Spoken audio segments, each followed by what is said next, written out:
Last episode was my biggest challenge yet. Playing through and discussing the entire trilogy of Pac-Man World Games was a huge undertaking. I feel like I could use a little bit of a break. Thankfully, this episode should be exactly that, a couple of fun little multiplayer Pac-Man games to celebrate my progress so far. Today we're looking at Pac-Man party games including Pac-Man Fever, Pac-Man Vs, and Pac-Man World Rally. Of course, there's also Pac-Man Party, but that's not really included in this batch because there were a couple more series between Rally and Party, and not to mention Party's really the debut of the whole reboot of the series with the controversial redesign, so I think it's really... Alright, you know what, just play the video.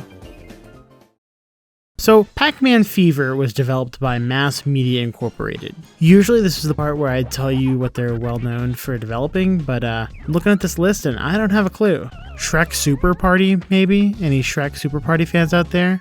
Yeah, looks like that's about... Holy shit, they developed the Bible game for PS2. Yeah, so if you want to know where to set expectations for Pac-Man Fever, there you go, about the same as the Bible game. Kind of a weird name for a game too, Pac-Man Fever. If you're not aware, Pac-Man Fever is a song that was released in 1981 about playing the arcade original. Apparently it was supposed to be included in the game as well, but negotiations ended up falling through. It's a bit of a shame, considering the music that was included is pretty mediocre at best and annoying at worst. The intro cutscenes to this game are absolutely wild. It's Pac-Man and other Namco stars at Namco Studios gearing up to compete for the Mini-Game Cup. The more I watch, the more confused I become. Why are these characters at a Warner Brothers style movie studio? Does this mean that all the games are just them acting? There's no time to think about that though. The trophy has been stolen by ghosts and the only way into the theater is to buy all the mini games and get a ticket? Why do I have a feeling that process is going to be a nightmare? Pac-Man Fever contains two exhilarating ways to play. You can either do the mini-games separately or jump into the party mode. Just 3 boards to choose from, each with a select few mini-games unique to that board, and 6 characters. But god, what a weird roster! I mean, who even is this character? Pac-Man with a bow? Alright, kidding aside, what a fucking strange lineup though, huh? Heihachi and Tiger Jackson from Tekken, Astaroth from Soul Calibur, and Reiko from Ridge Racer? I'm sorry, but was Mappy fucking busy this week? Why are all these human characters? They look hideous in this style. Pac-Man himself isn't looking too hot either. Maybe Pac-Man Fever is a real contagion after all. Winning is pretty simple in Pac-Man Fever. Everyone starts on the same space on the board, and the first one to reach the final space at the end is declared the winner. So how do you move from space to space? Dice? Cards? Not quite. Your movement is determined by how well you do in each minigame. First place moves 5 spaces, second moves 3 spaces, third 2, and fourth moves ahead by just 1. Every time you move, you'll land on a space that'll change the game up a little bit. You might be launched forwards or backwards, you can earn, lose, or steal tokens, enter a shop, start another minigame. And what are these tokens for, you may ask? Well, if you get enough and happen to be lucky enough to land on a shop space, you can spend a couple of tokens to move forward, add a multiplier to your next movement, or even send players backwards. The other thing you can do is buy raffle tickets. These have absolutely no bearing on who wins and will not affect the outcome of your game remotely. So what are raffle tickets for? Well, raffles are one of 3 ways you can earn minigame tickets, with the other 2 being a bonus for having a lot of tokens and a bonus depending on your final placement when the game ends. These minigame tickets are used to buy minigames to be played later, and just as the intro cutscene says so lazily, buying them all is required to see the ending cutscene. Oh, and this is not a collaborative effort either. Your tickets and unlocked minigames are saved to your specific profile, meaning even with 4 players you'll all be unlocking minigames separately. So you'll end up needing to play the board game mode countless times and make sure you get lucky enough to win raffles as well as reach the end first. Does that grind sound like a nightmare? How bad can a game of Pac-Man Fever be? Pretty fucking atrocious actually. This game is abysmally slow. You watch everyone slowly walk to their space. You watch the same lengthy animations play. You get constantly flung backwards and can't proceed due to bad luck and miserable design. You land on solo minigame spaces and have to watch other players and even the AI play the same stupid token catching minigame. You land on challenge spaces and have to play a regular minigame with just one opponent for an inconsequential amount of tokens. You listen to the same 30-second loop of music the entire time. And between all those rounds of torture are the minigames that range from being boring to excruciating. Some of them have controls that feel way too stiff or way too slippery. Some of them aren't even properly balanced, and worst of all, you can only move forward in the last 3 spaces if you get a high enough placement in the minigames, meaning even if you manage to reach the end miles ahead of the other players until you can get first place, you just have to sit and watch everyone else slowly trudge forward towards the final space. When I played this with a group of friends, we all rejoiced when someone won and it was finally over. Bad party games are a dime a dozen, but it truly is impressive how awful this game is. Look at this. Look at this. Asteroid just gets stuck in the same place for 3 entire turns, and for 2 of those he loses half his tokens. Players got stuck in loops like that multiple times in just a single game. Pac-Man Fever is not one of those so bad it's good kind of party games. We had fun for a few minutes, don't get me wrong, but that fun quickly fades and turns into just pure despair. It is no wonder that this is the worst rated game in the entire series. Like, there are Atari 2600 games in this fucking franchise that have been more well received. Do not play this. Just don't. Please. There are actually good multiplayer Pac-Man games out there. I haven't even played it yet, but I'd still recommend Pac-Man Party for the Wii over this one if you just have to have a Pac-Man themed party game. But if you're still looking for a good Pac-Man multiplayer game, look no further than Pac-Man Versus. Have you ever wanted to play the original Pac-Man with a multiplayer twist? Because that's exactly what Pac-Man Versus is. One player controls Pac-Man while he runs around the maze and devours dots, while the other 3 players control the ghosts. All the players are aiming to hit a target score first in order to win, but the best way to do that is to take out the current Pac-Man so you can take his place. It's an incredibly simple concept that is just executed brilliantly.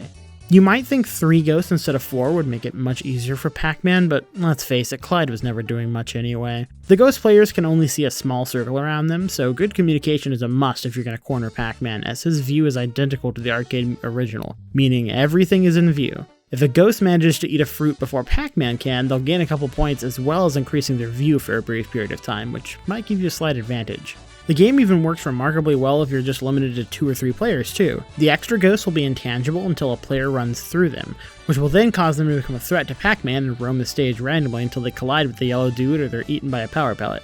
I think 3-player games have a slightly more interesting level of strategy to them because of this mechanic, as now the 2 ghosts are fighting over not just fruit and who gets to take down Pac-Man, and also trying to be the first to activate the extra ghost so it's their own color and they'll get credit for the takedown. Pac-Man Versus is a great little casual party game. It's easy to just do a round or 2 or play for hours. The music's pretty good, although that's primarily because it's just reusing classic tracks from games like Pac-Man Arrangement and Pac-Mania, but still it's leagues better than Pac-Man Fever. You know what feels a little strange though? The narration. The game is narrated entirely by Charles Martinet doing Mario's voice. Pac-Man versus Pac-Man ate a power pellet. Oh no! Excellent red! There's just a kind of odd vibe to playing Pac-Man and hearing Mario commentate over the entire thing. It's not bad. I think it's a neat little touch considering the game's development and background as a Nintendo product. Pac-Man Versus isn't just a Nintendo developed game though. It was developed by none other than the legendary Shigeru Miyamoto himself. Miyamoto had always wanted to develop his own Pac-Man title, and he's said in the past that the series is his favorite game franchise of all time. He must have missed Pac-Man Fever. Not everyone is as excited about Pac-Man as Miyamoto is though, I suppose. This classic reaction meme is actually a group of IGN employees reacting to Pac-Man Versus being announced at E3 2003. Curious how they feel about the game now. Because of its kind of unique development, Versus has only ever been released on Nintendo consoles, and in most cases it was a bundle with other Namco software on the GameCube. However, that's only the case in the United States. Europe can only purchase the game in various game bundles completely unrelated to Pac-Man, and in Japan it was only available as a reward through Nintendo's now defunct Club Nintendo Rewards service. I highly recommend you give this game a try, although I'd probably suggest the DS or Nintendo Switch version over the GameCube original. Using the GBA as a second screen is a really fun novelty, but setting everything up can be a big hassle compared to the other methods. Seriously, you can get a copy of Namco Museum on DS for like $5, and since the DS has download play, you'll only need a single cartridge. Now granted, finding 3 other people with a Nintendo DS or DSi ready to go might be a struggle, but if your friends don't have a Nintendo handheld that's nearly 2 decades old on standby for Pac-Man related shenanigans, are they really your friends at all? The Switch version may be more expensive, but it is also certainly more convenient to play. All you need is a single copy of Namco Museum and someone who's downloaded the Pac-Man vs. free multiplayer only version. Honestly shocked they'd release a separate download just for this one multiplayer game in a collection instead of just expecting 2 people to buy a copy. Good on Bandai Namco for that, I suppose. And with that, we're on to our final game for today's episode, Pac-Man World Rally. So far, we've had an equal mix of good and bad, so I'm completely unsure what to expect going in. Racing games are pretty famous for 2 things, in my opinion: being able to reach insane heights in terms of sales and popularity, and every company trying to make their own version to capitalize on that success. For every good racing game, there's an M&M's Kart Racing, Action Girls Racing, Big Rigs. Look, there's a lot of awful racing games, okay? So let's see where Pac-Man World Rally lands on that scale. If World Rally looks a little bit like a Mario Kart ripoff, well, that's because it kind of is. You can pick various battle modes or race in single races or Grand Prix, you drift around corners to get a burst of speed, you collect item boxes with their projectiles, green ones go straight, red ones track the person ahead of you, blue ones hunt the player in first. It's Mario Kart. It's just Mario Kart. Of course, Mario Kart doesn't have the actual devil in it, the personification of evil and cultures throughout the world, so that's 1 point for Pac-Man World Rally. Joking aside, World Rally does stand out from the competition in a few ways. For one, the roster is obviously different. You've got the classic Pac-Man cast, from Gobblers to Ghosts, the main villains of the Pac-Man World Trilogy, and even some Namco guest stars. And unlike Pac-Man Fever, these actually make a lot of sense and fit in with the group super well. You've got Dig Dug enemies like Puka and Fygar, the Prince from Katamari Damacy, and if you're playing the PSP version, Mappy and Mr. Driller. They're all super fun additions to a great main cast. I'm sure you could have some more deep cuts in there like Sue, Miru, or even something crazy like the Ghost Witch, but I think this is a great mix of classic and modern characters. I'm just happy Tim isn't here. Pac-Man World Rally also has an interesting shortcut system. There's these buttons along the track you'll drive over on your first lap that will make fruit and dots appear. The fruits act as keys that open up these shortcuts as you drive around the track. It's not a terrible system, and it can be fun in later courses when unlocked shortcuts will open up even more hidden paths. The Pac Dots have a separate function. Collect enough Pac Dots and you'll be able to transform into the Pac-Mobile and eat your rivals. I've got mixed feelings about this power-up. On paper, activating it while in last place and gobbling up the competition sounds great. But you can only collect enough pellets if you're making sure to hit the buttons in the first place, so it's possible to never see a single Pac-Mobile at all. Plus, because they take a second to respawn, racers in the back might not even get a single dot by the time the main pack of packs is blown through. And whenever I did use it while lagging behind, I swear the speed difference between me and Ghost is so small that most of the time I never came close to catching up. In the course of playing through all cups 3 times, I ate maybe half a dozen Ghosts while earnestly racing. Most times I just activated it to avoid hazards on the track while I was in first. There were even times where I probably could have caught up more easily by ignoring this power-up and just using items and drifts instead.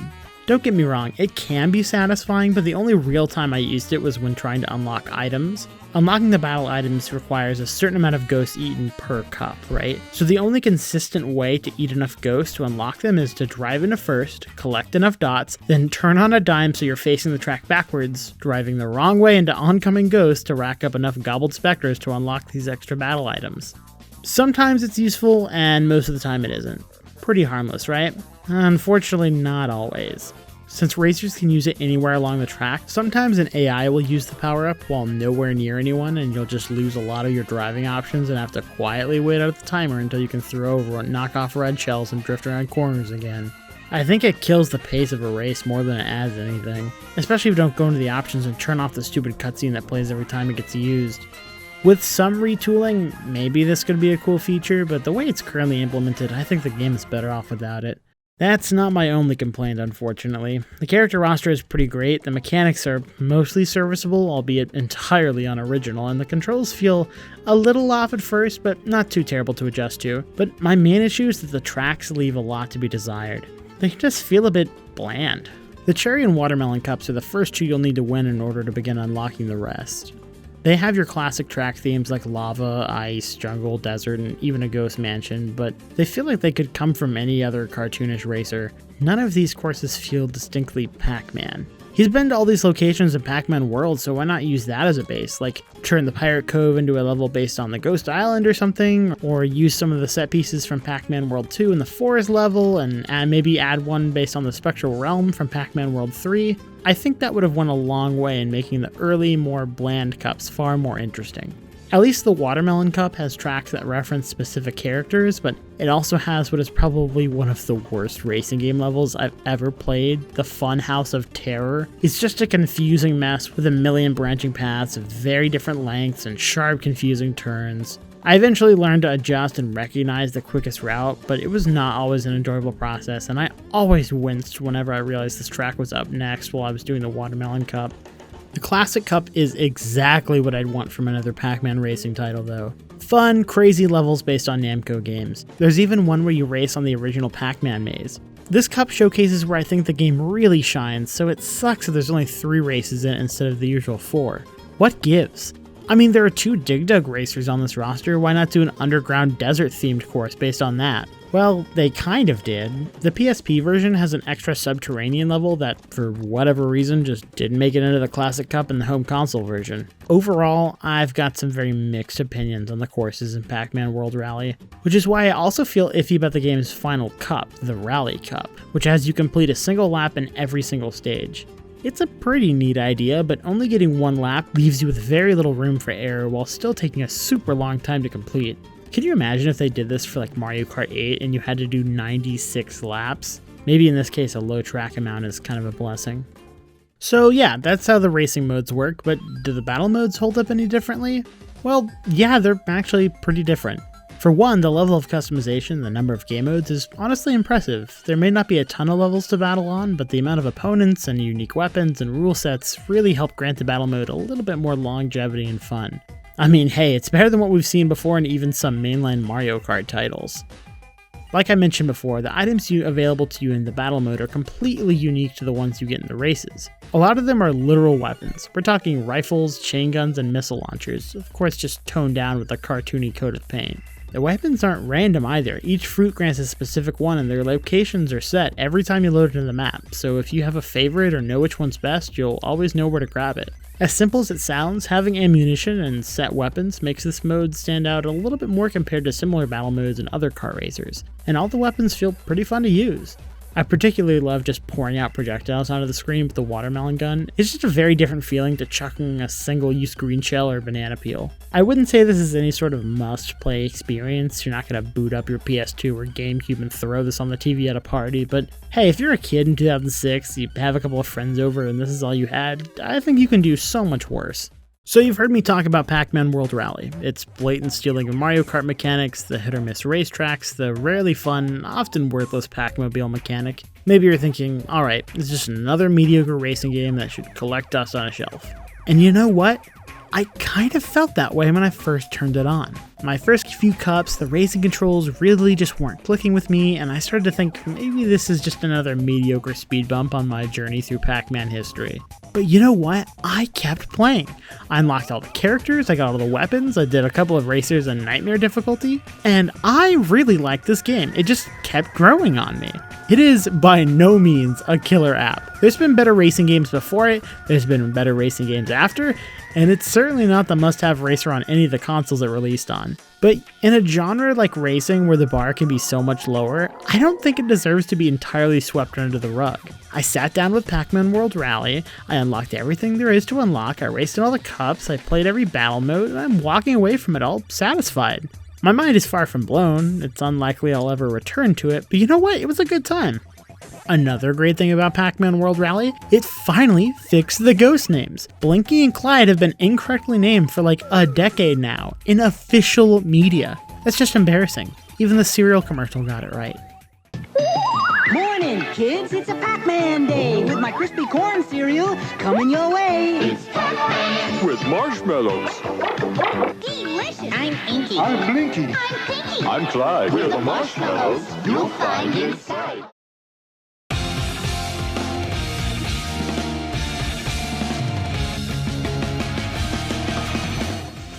So that does it for Pac-Man multiplayer games released during the World Trilogy era. Just like that trilogy, there are a lot of highs, some enjoyable middle grounds, and a couple of rough pitfalls along the way. Pac-Man Fever is, appropriately enough, a fever dream of a game I would never recommend. Pac-Man Vs. may be simple, but it's also simply fun. Pac-Man World Rally is unoriginal with a hint of character and some fun to be had in there. I really enjoyed looking at these games and playing through them, warts and all. Not just because of what they offer on their own, but what they say about the state of the franchise during this period. Pac-Man was finally back up there with some of the other gaming mascots of the era. He didn't just have his platforming adventures, he was popular enough that he got to jump into some other genres and spin-offs too. Pac-Man Fever may be an experience I don't want to have again, but they're the byproduct of this monumental era in the franchise that hasn't really been replicated since where the yellow dude was relevant again. There's a reason the World Trilogy and probably some of these multiplayer games are nostalgic for such a large group of people, and seeing some of your comments and the reception of the series so far has helped me see that. It almost makes me sad to say the next episode will be the final one from this era. There's still going to be some Pac-Man to talk about after, of course. This is only the 5th out of 8 episodes after all, but next time we'll be covering some rather unique portable Pac adventures from this era. Maybe some of the Nintendo handhelds hold some hidden gems from this time period that are easily missed. I guess I'll just have to wait and see. Till next time.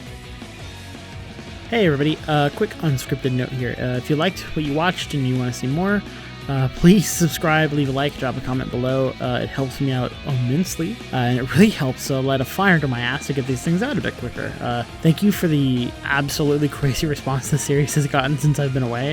I think I was looking at like 50 or 60 views per episode, and now all of a sudden the first one is nearly to like 5,000 views, which is just fucking unbelievable. It wouldn't have gotten there without your support. So if you've made it here and you liked what you saw, please consider sending the show to a friend or maybe posting on Twitter. The channel really can only grow through word of mouth, and so my fate's in your hands.